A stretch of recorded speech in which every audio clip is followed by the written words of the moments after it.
Okay, so right now I'm going to jump out of the normal order that I would normally take things in and jump into prehistoric architecture, which was supposed to come after key architectural concepts. But I want to make sure I kind of get into, some of the topic of the class rather than just focus on all of the precursor material. Okay, so before we can go very far with talking about sort of the history of sort of humanity, we have to kind of get to the point where we kind of define some terms.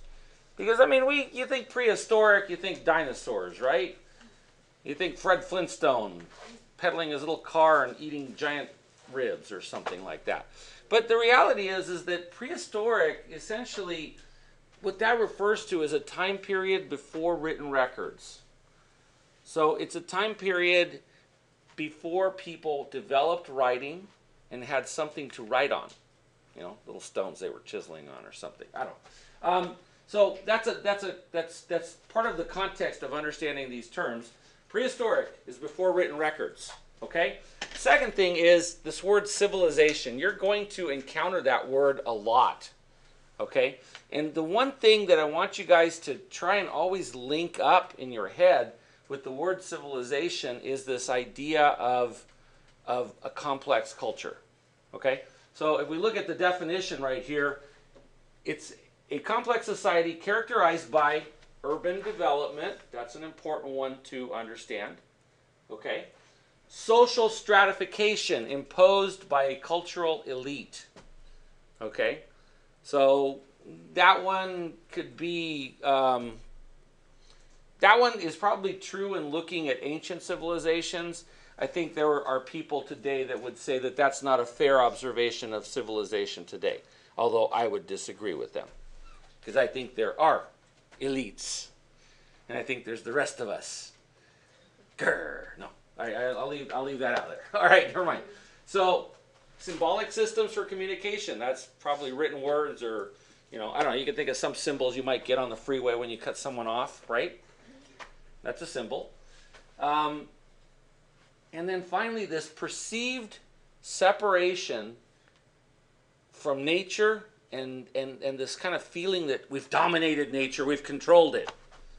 Right? So those ancient civilizations, that's what they felt like. And then the flood came and that was it. Nature said, yeah, take that. Okay? So let's look at a few of those terms. Urban development means cities. Okay? Urban means city. That means it's not like a little house out in the countryside. Like Fred Flintstone, little stone walls with the hole and the roof on top. You guys don't even know who Fred Flintstone is. Okay, cultural elite. When we're talking about, let's keep the political sort of focus on ancient cultures, right? There was always some sort of a ruling class. And they kind of decided who was more important than someone else, and hey, my buddy, I owe him a favor, so I'm going to put him in this position or something. There is this imposition, right, of people that were slaves and workers and people that were administrators and then the king or whatever, the pharaoh, etc. That's different, if you think about it, than like prehistoric, really old prehistoric times. It was like, hey, alpha male, alpha female, that's the one, that was the ruler, right? And there wasn't these large groups of people. Here, it doesn't necessarily have to be the strongest or the smartest person. It could be a very weak person that's really smart, or it could be somebody that isn't really bright but fell into a position because their father or mother was king. All right? Communication, I think that's obvious. That's some sort of written language. And then the separation from nature is just something that is never going to happen. So we live in nature, right? Nature doesn't live in us. So they often thought as they developed cities that they no longer had to worry about being hunted by lions and tigers or being chased down by a woolly mammoth. But the reality was nature was still there. It was just a different aspect of nature that could squish them like a bug. Urbanization is the process by which towns and cities are formed, and every town and city, for the most part, that's ever existed started as a little village or some sort of little community, and eventually grew and grew and grew and grew until it became some of the massive cities that we now have. Okay? Enduring materials. This is an important thing that you guys need to understand about studying architecture. Okay? Some materials endure weathering over time and some do not. Some methods of construction endure weathering over time, others do not. Okay? So I have a 100-year-old house. I don't know. It was built in 1910, so it's 108 years old, right? And it's in pretty bad shape after 108 years. It's going to need some major renovation in order to kind of keep it up. Okay? Some of the buildings that we're going to be looking at are, 2,000, 3,000, 4,000 years old. Okay, can you imagine that my 100-year-old house surviving for another 3,999 years or whatever, 990 years? So some things endure because of the materials that they're built out of. Other things do not. Obviously, we can't study the stuff that didn't endure because it's no longer here. Okay? One thing to sort of think about is that even when you build something out of enduring materials, that once that civilization sort of wanes, somebody might come back and say, hey, there's some nice stone I think I'm going to go build my house out of it. I'm going to take this apart and drag it over here and build my house. That's what happened to the pyramids. Happened at the Colosseum in Rome, not the Colosseum in LA. So, all right. Domestication is the process of taming animals or crops so that you don't have to continually move to use them. All right, and that was the agricultural revolution that basically made it to where people didn't have to continue to move around, which leads us to the next thing, which is nomadic, right? Nomadic cultures were the early cultures that would move from place to place depending on the seasons and stuff like that. The Ice Age is another thing that you've got to be aware of and sort of when it occurred. So we've had many ice ages occur on Earth. The last one peaked at around 22,000 years before either Christ or the Common Era, okay, whichever you want to put in there, and it declined around 14,000, okay? That's a long time ago. So, another piece that I want you guys to be aware of is that we tend to look at time as being this constant thing, right? It's not. Different things occurred at different times.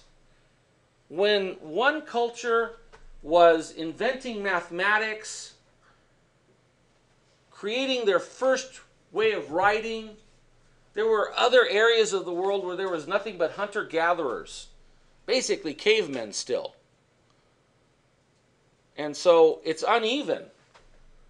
And so it's impossible to kind of look at it as a whole. As an example, we'll take a look at two buildings that were sort of contemporary to each other. Okay? One of these is an Egyptian temple, and the other one is Stonehenge.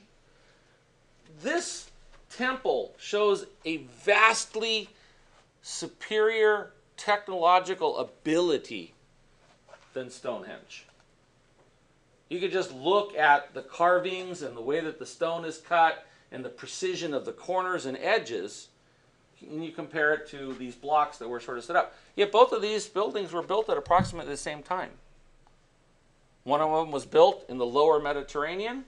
The other one was built way up in the British Isles. Okay? So that's why it's an uneven timeline.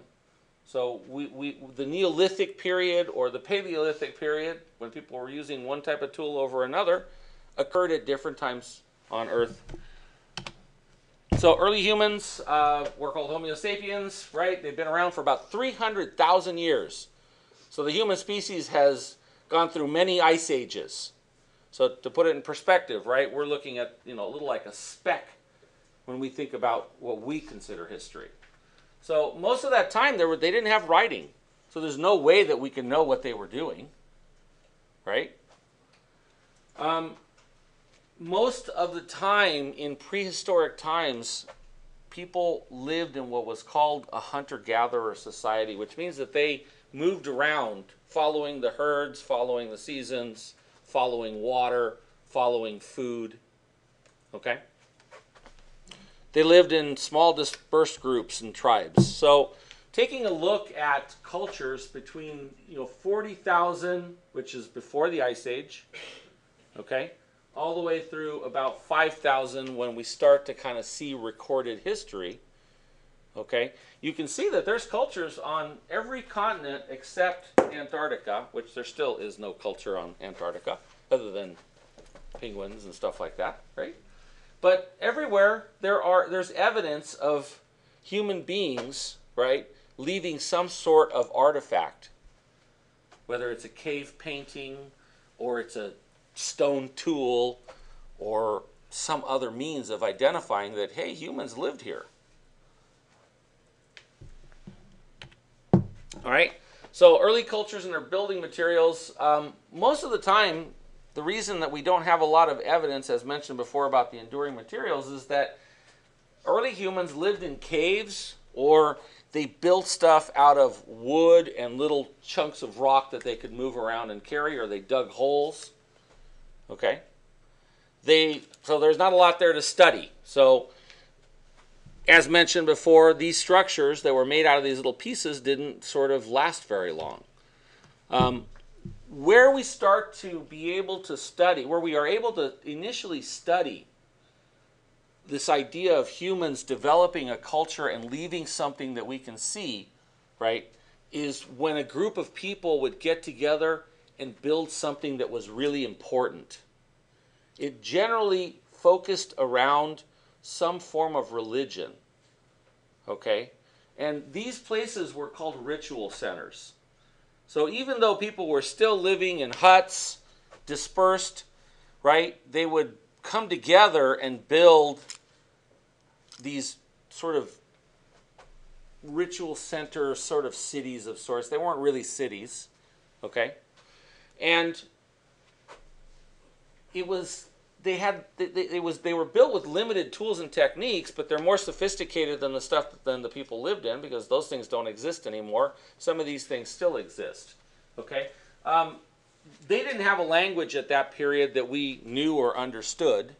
Right? We have found evidence of languages that we've never been able to decipher, but that's there's no way to kind of create a recorded history when you don't have a language. The structures that they lived in were impermanent. They basically didn't endure the test of time.